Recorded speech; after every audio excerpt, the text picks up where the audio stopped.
On the road to the future, there are camels, at least here in the Arabian desert. Down this highway is one of the largest solar plants in the world, just opened. It's facing west, so you can have a good picture. We came to see Al Dhafra PV just outside Abu Dhabi to understand how a country rich in oil is promoting a transition to renewable energy. That's their pitch. This massive plant is 21 square kilometers, nearly 4 million solar panels, soaking up the desert sun. There's no shortage of that. So what's unique about this plant is... Abdulaziz Al-Ubaldi is the Chief Operating Officer of Masdar, the UAE's $30 billion renewable energy company. When we started building similar projects in 2009, we built a 10 megawatt plant, and that was the largest in the Middle East. This plant is 200 times bigger. Bigger is better, as the world demands alternatives to fossil fuels.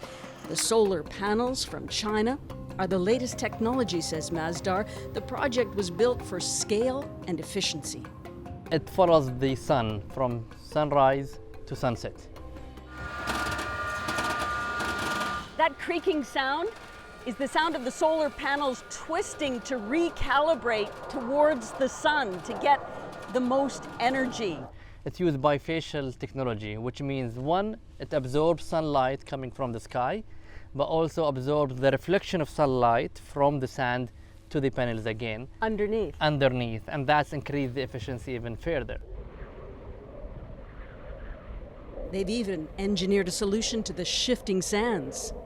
So the issue is, you see the dust, right? And you see how big the grains are.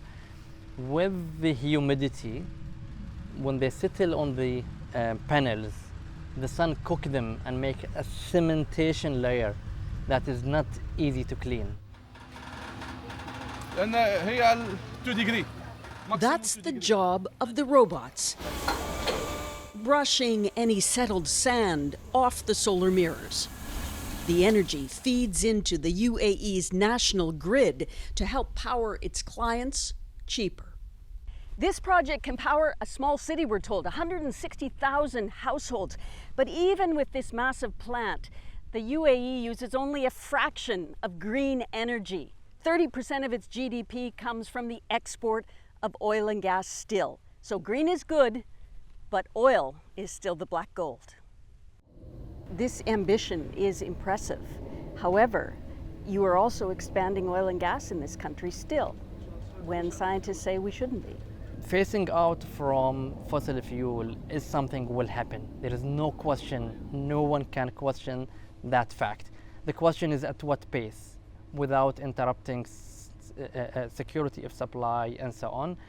The focus should be on what we are doing and not is what we have done before or how much still we have as reserves of oil and gas. That's what I would like to invite everyone to focus on, because that's what we have done in the UAE, and this is what we believe is the pragmatic way towards solving the issue. That is the message from Dubai. The glittering, glamorous, fun city in the Middle East where tourism is booming. A kingdom ruled by a sheikh with more than $2.5 trillion in national assets. A country becoming an international finance center and promoting rapid development. Cranes are everywhere. It may be going green more than other Gulf states, but it's still pumping 4.5 million barrels of oil a day and wants to hit 5 million soon. With COP in Dubai, the UAE is under intense scrutiny for any conflict of interest and greenwashing, according to Akshat Rafi. It is perhaps within that region the one that has gone furthest in building green energy. But despite being furthest ahead, less than 2% of its energy comes from non-fossil fuel sources. So it's been decades of work, but clearly on the ground, the transition has been slow. A complicated message here at COP, where there are urgent calls to halt harmful greenhouse gas emissions. Lisa Fisher is with climate research company E3G. They're putting a tiny fraction of their oil and gas profits into renewable energy at home, into shiny projects that in their own right are impressive, definitely.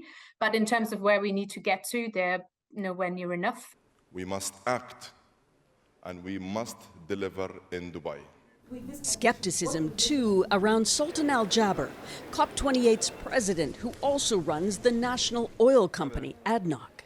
Currently, they display themselves a bit better than they are. That's strained trust in the whole process, says Nicholas Hona with the New Climate Institute. On the one hand, indeed, he wants to show himself as a leader in the clean transition.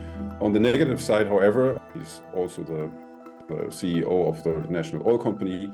And what we really need to do for climate is to phase out fossil fuels. And that would basically eliminate the basis of his business. Back at Al Dhafra, the tour's over.